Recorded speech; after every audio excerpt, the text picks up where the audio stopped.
How artificial intelligence is redefining publicity rights. That's the subject of today's ACTEC Trust and Estate Talk. Welcome to ACTEC Trust and Estate Talk from the American College of Trust and Estate Counsel, a professional society of peer-elected trust and estate lawyers in the United States and around the globe. This series offers professionals best practice advice, insights, and commentary on subjects that affect our profession and clients. And now, our ACTEC Fellow host with today's topic. This is ACTEC Fellow Travis Hayes of Naples, Florida. Today's podcast dives into a topic that's exploding across headlines and courtrooms alike. From digital avatars to voice cloning and AI-generated influencers, we're entering a new era where likeness, image, and identity can be replicated or even invented by machines. But what happens when your face or voice is used without your consent? What rights do individuals, celebrities, and everyday creators have over their digital selves? ACTEC Fellow Sharon Klein of New York City joins us today to unpack the evolving legal landscape of publicity rights, the challenges posed by deepfakes and generative AI, and how courts, lawmakers, and content platforms are starting to respond. Welcome, Sharon. Thanks so much, Travis. It's a pleasure to be here. And I'm delighted to speak to you today about how artificial intelligence is redefining publicity rights. So let's start off by defining the right of publicity. And the right of publicity, in a nutshell, is a person's right to control and profit from the commercial use of their name, image, and likeness, and to prevent others from exploiting their persona for commercial gain. The post-mortem right of publicity, as its name implies, extends the right of publicity beyond an individual's lifetime and allows an executor or an heir to enforce the protections that the law provides. The right of publicity and the post-mortem right of publicity are determined by state law, either through statute or case law, and because the state treatment of these rights is not uniform, what we've ended up with is a patchwork of different laws across the country. And the issue we have today is that as we plan for and value these rights, we're already seeing technology that would have been unimaginable even a couple of years ago, including entirely new categories of uses, such as digital replicas. And we have to grapple with planning for and valuing these rights, the uses of which may explode in ways even today we're currently unable to predict.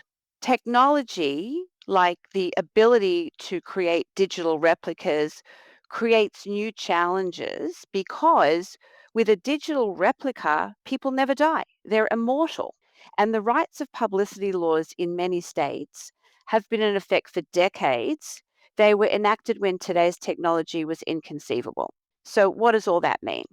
It means that the current state of the law is antiquated in light of the new technologies that really enable unprecedented exploitation of likeness, and that applies both during lifetime and after death.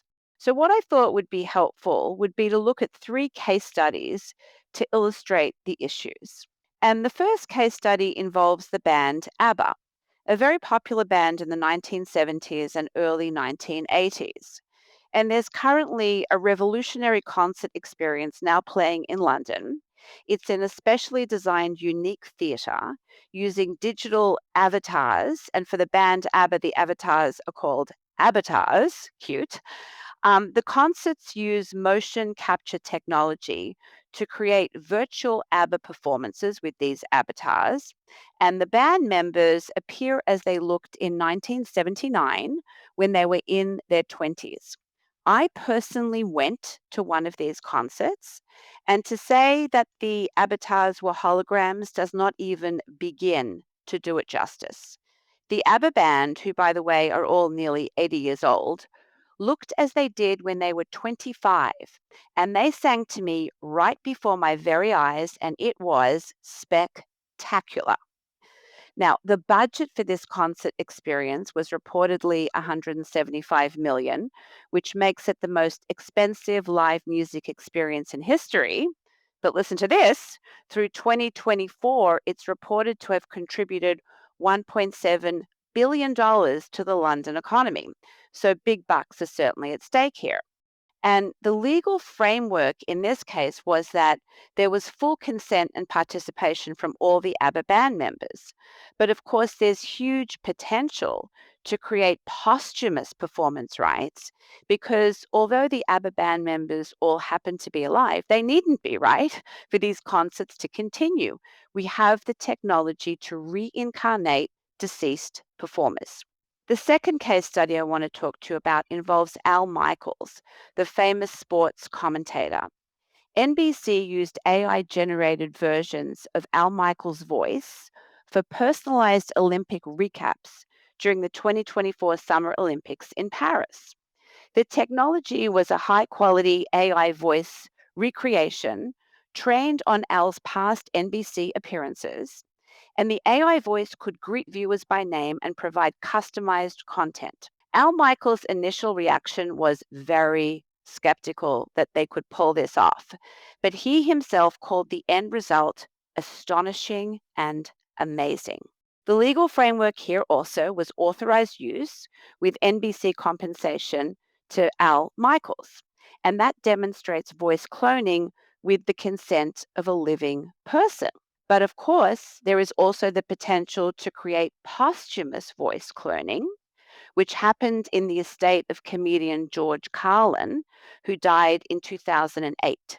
His estate filed suit against a podcaster who used an AI generated replica of Carlin's voice to create a podcast titled George Carlin, I'm Glad I'm Dead. The podcaster later agreed to take down the podcast permanently and refrain from using Carlin's image, voice, or likeness without the express approval of the estate.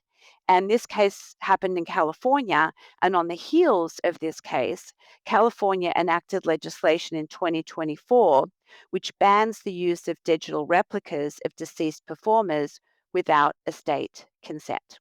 So those first two case studies involved AI with consent. The third case study I want to talk to you about involves a different set of facts. Fascinating case, involved the famous golfer Jack Nicklaus, and it tackles the unprecedented question of who owns your brand. In other words, if a celebrity sells their image, are they unwittingly ceding control over their identity?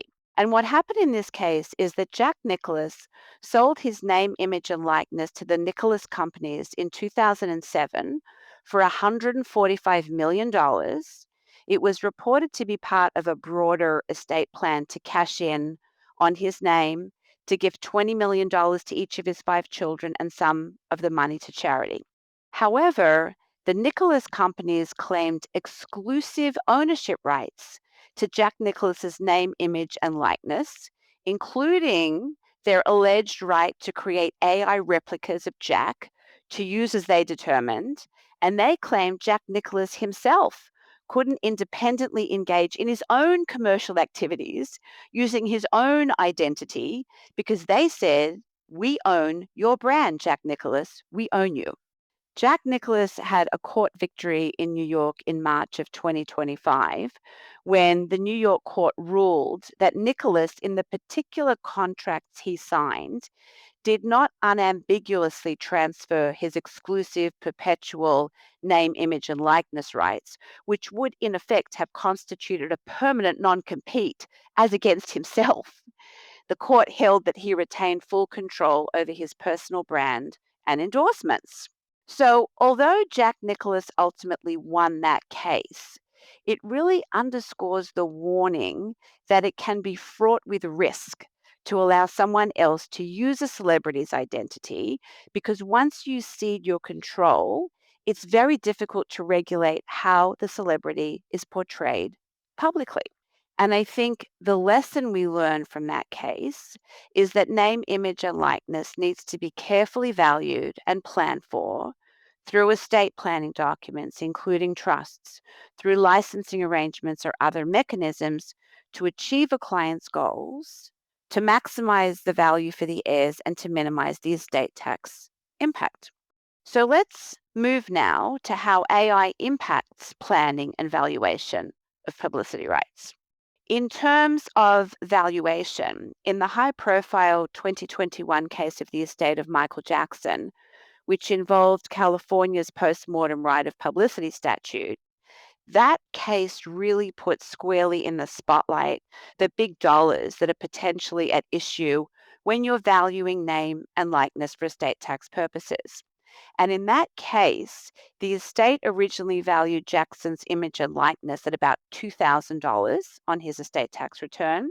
The IRS initial valuation on audit was slightly different, about $434 million, dollars, and that's without even factoring the type of technology that we have today, including digital replicas that wasn't even around then. But in a stunning victory for the estate, the court determined that the value of Jackson's image was around $4 million, the crux of the decision being the focus on valuing Jackson's image at his date of death, at which point his reputation was in tatters because of the child abuse allegations against him. So in future cases, I think undoubtedly the potential of AI to add explosive additional value to post-mortem right of publicity values will almost certainly have to be considered, and that makes planning especially important. So how do you plan for these publicity rights? In terms of the planning aspect, I think the most important takeaway is that you do need to plan for name, image, and likeness. When you look, for example, at the estate of the famous singer Prince, the entirety of Prince's $300 million estate passed via Minnesota intestacy laws to his sister, a former crack cocaine addict and prostitute, and his 5 half siblings. And apart from estate tax valuation issues, which the estate was embroiled in with the IRS for years, there was no management plan for his posthumous estate. So the first question in the planning process is a question for the client. What are the client's wishes for the use of their name and likeness, both during their lifetime and after their death? Do they want their image commercialized after their death, not used at all, used in a limited manner? We really need to understand a client's wishes because the most important goal is to carry out the client's vision of how their reputation should be preserved and used. Especially now with AI in cases like the Jack Nicklaus case, what we've seen is that it's about more than commercial exploitation. It's about your legacy. It's about how you want to be remembered. So the first question is to determine the client's intent.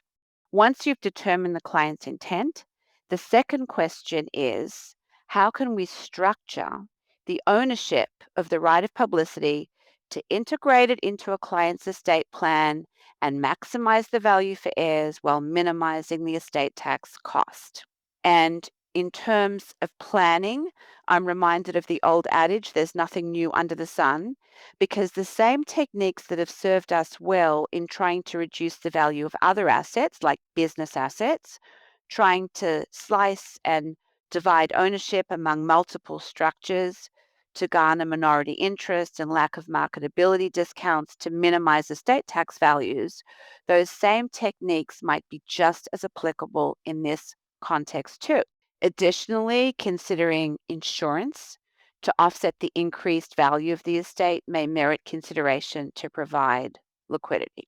So just to sum up my final takeaways on this evolving area, we now have digital immortality. AI enables us the unprecedented ability to recreate both living and deceased individuals in perpetuity. In other words, people could live forever. We need to grapple with the vast state law variations and deal with the patchwork of different state publicity rights laws we have against the backdrop that technology is fast outpacing the law. Legal frameworks are struggling to keep up. They must evolve to address the new technological realities. And having federal legislation would certainly be desirable to create consistent national standards. And federal legislation has been introduced, but it's not yet passed. So we still do have to grapple with this patchwork of different state laws.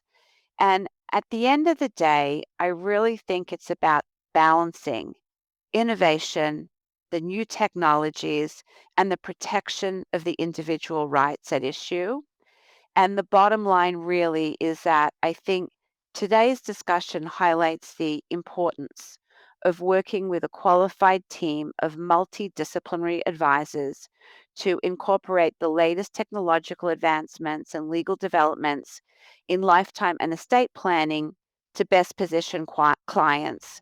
And teams would typically include trust and estates attorneys, intellectual property attorneys, investment advisors, and other professional advisors who are all working together to integrate all these elements to come up with the best holistic plan for clients. Thank you, Sharon, for discussing the groundbreaking topic of artificial intelligence's effect on publicity rights and the evolving law affecting those rights. Thank you for listening to this episode of ACTEC Trust and Estate Talk, the podcast series about wealth planning matters from the American College of Trust and Estate Counsel. To find an ACTEC lawyer near you, visit actec.org. Please subscribe to this series and leave us a rating or a review.